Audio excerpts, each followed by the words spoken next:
FHA mortgages are not only for people with bad credit.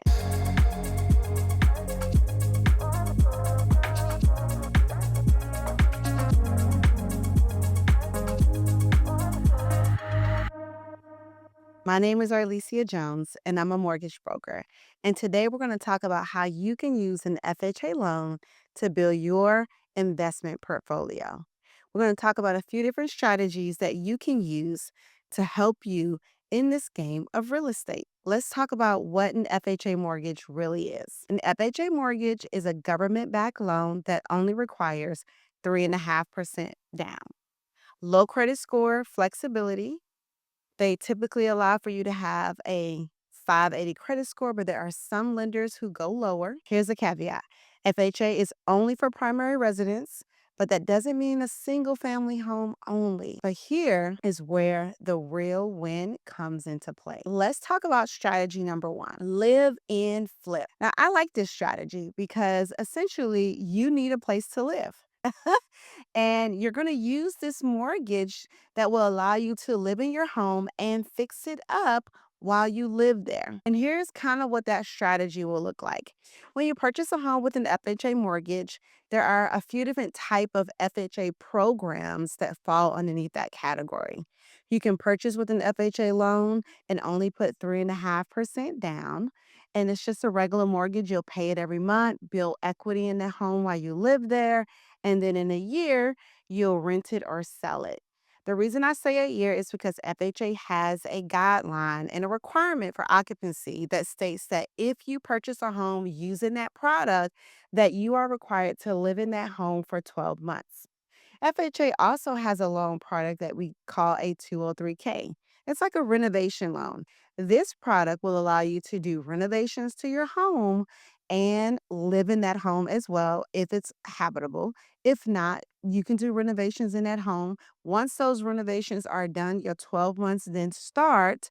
And so now you have a home that is updated based on the renovations that you've done that you can either sell or lease out at 12 months. Now, why is this strategy a good strategy? Well, because you can use this FHA mortgage to make cosmetic updates like painting, flooring. You can also do major renovations like replacing the roof and siding on a home.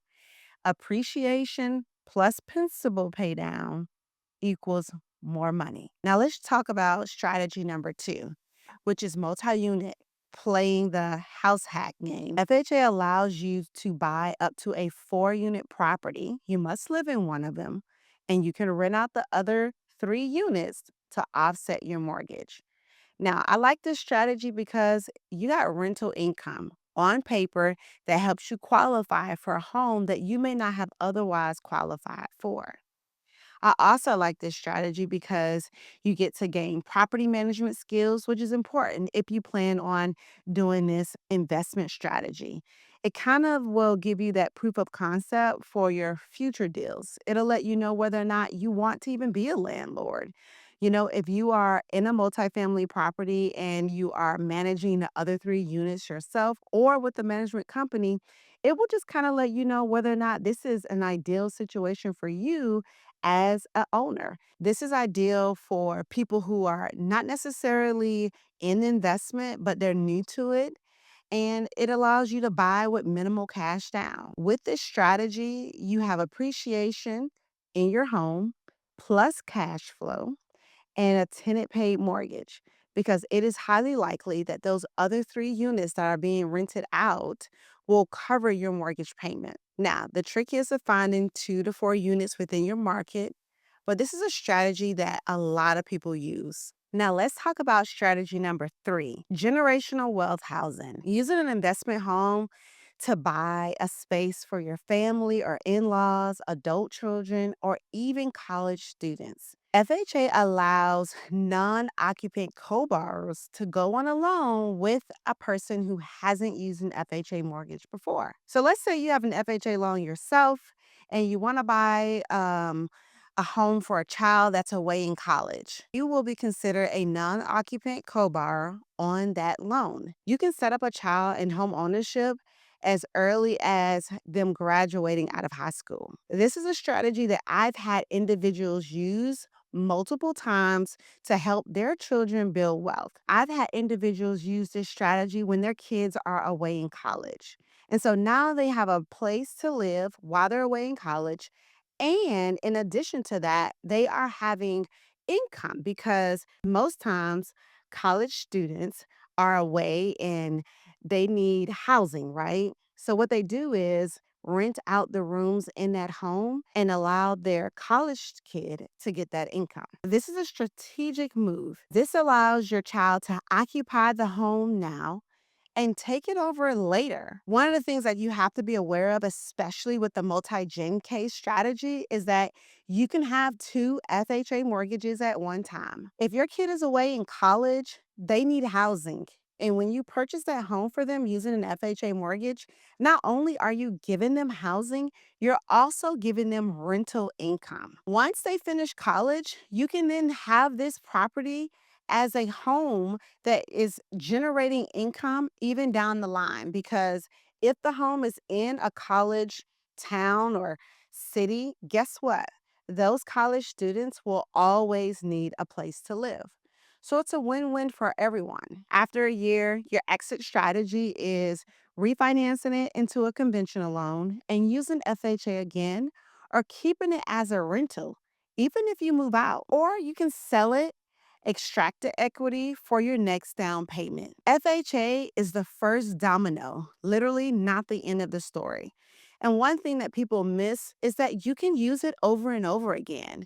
If you purchase a home with an FHA mortgage and you sell it, you can buy another home with an FHA mortgage too. You purchase your first home, your second home, and your third home using this strategy of using an FHA mortgage, refinancing after a year, and using an FHA mortgage to buy your next home. Then what happens? What's your game plan? Let's say you've done this 1 to 2 or even 3 times.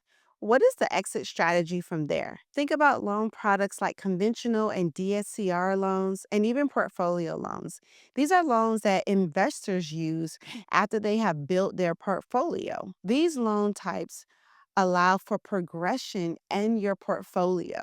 When we talk about a DSCR loan, we're talking about a loan that doesn't require any income from you. We are simply underwriting the property itself. And so after you have secured several homes using the strategies that we talked about, you may think about how you want to continue to build your portfolio and what that looks like protecting you as an individual. A DSCR loan is an ideal loan product because you can put that in a business name and it no longer counts against your personal debt. You can refinance from FHA into conventional mortgages, but those are typically personal debt loans. Most people treat FHA like a first-time homebuyer program. I'm showing you that that's not what it is. It can literally be a foundation for a real estate portfolio. With planning, occupancy, and leverage, FHA becomes your investor launchpad.